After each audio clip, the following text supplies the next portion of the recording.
शिव समन दातार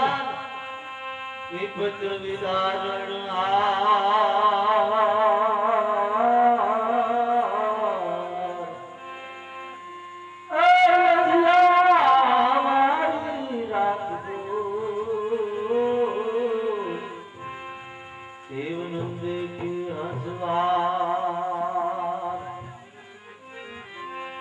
वाणी रे मारा हे गुरु ગુરુજીને વાલી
ગામડા ગામની માલિક એમ કહેવાય એક ગઢવી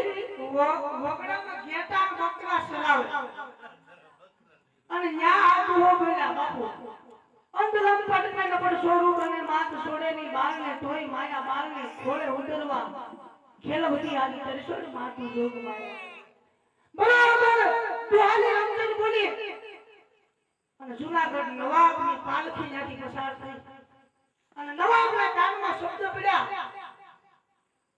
કોઈ ગઢવીનું બાળક છે અને બહુ સારું એવું ગાય છે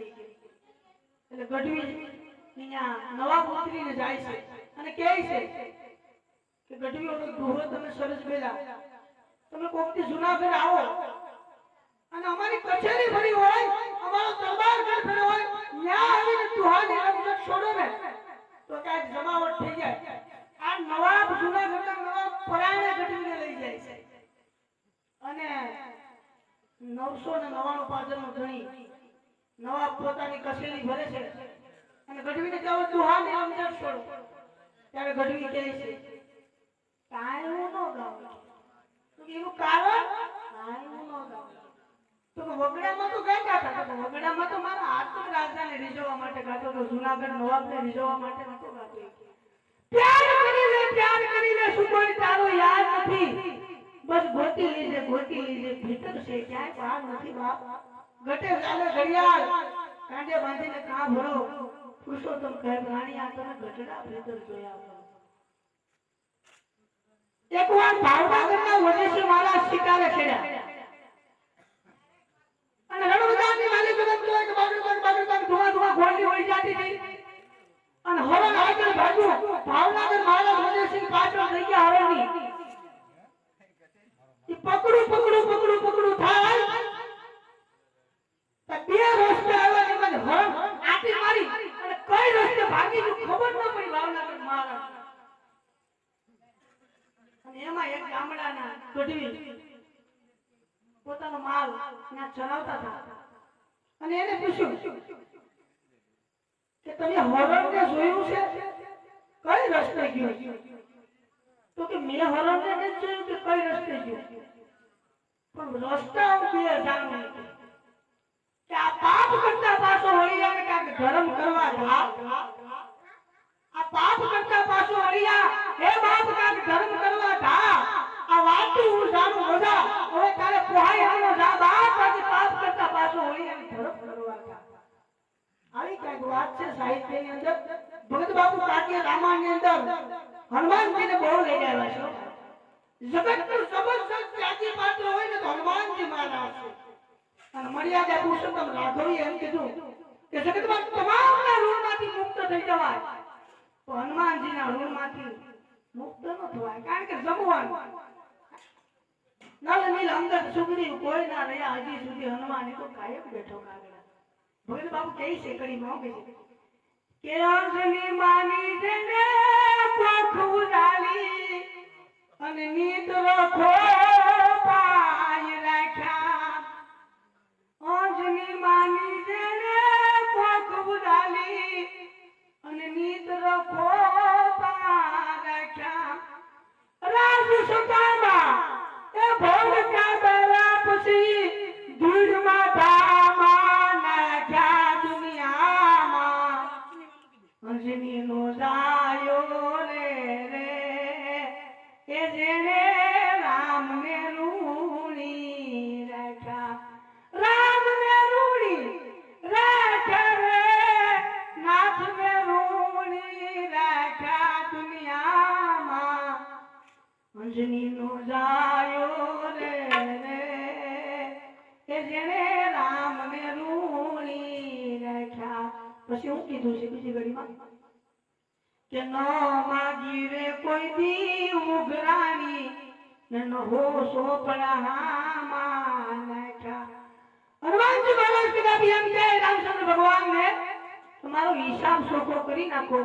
તો રામચંદ્ર ભગવાનને પાછો અવતાર લેવો પડે હનુમાનજીનું ઋણ ચૂકવવા માટે ન માગી રે કોઈ દી ઉઘરાણી ન સોપડા હામાં નાખ્યા પણ જેને જેને એક ગોળે ખોયના મોઢા પડી જા પછી આખા દુનિયામાં અંજનીનો જાયો રે એ જેને રામને રૂણી રાખ્યા કાક બાપુ બહુ મહાન વાત છે રામાયણની અંદર જ્યારે મિત્રો સીતાજીને અશોક વાટિકામાં ઉતારી અને એમ કહેવાય કે રાવણ જેથી સીતાજીને રીઝવવા માટે જાય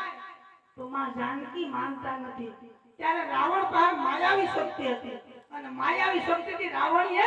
રામચંદ્ર ભગવાનનું સ્વરૂપ આખું ધારણ કરી લીધું માયાવી શક્તિના પ્રયોગથી રામચંદ્ર ભગવાનનું આખું રૂપ ધારણ કરી લીધું અને સીતાજીને જવાની તૈયારીઓ કરે છે રાવણ ત્યાં રાવણીએ રામચંદ્ર ભગવાનનું રૂપ ધારણ કર્યું ને રાવણના જે મૂળ વિચારો હતા ને બધા ભૂલાઈ ગયા અને હારા શબ્દ ઉતારી અને એમ કહેવાય કે રાવણ જેથી સીતાજીને રીઝવવા માટે જાય તો માં જાનકી માનતા નથી ત્યારે રાવણ પાસે માયાવી શક્તિ હતી અને માયાવી શક્તિથી રાવણીએ રામચંદ્ર ભગવાનનું સ્વરૂપ આખું ધારણ કરી લીધું માયાવી શક્તિના પ્રયોગથી રામચંદ્ર ભગવાનનું આખું રૂપ ધારણ કરી લીધું અને સીતાજીને જવાની તૈયારીઓ કરે છે રાવણ ત્યાં રાવણીએ રામચંદ્ર ભગવાનનું રૂપ ધારણ કર્યું ને તો રાવણના જે મૂળ વિચારો હતા ને બધા ભૂલાઈ ગયા અને હારા શબ્દ ઉત્પન્ન થઈ ગયા કારણ કે ભગવાનનું રૂપ ધારણ અને કહે છે કાક બાપુ આ ભજન કે રામનું રૂપ ધર્યું ત્યાં તો રે મને એ આવા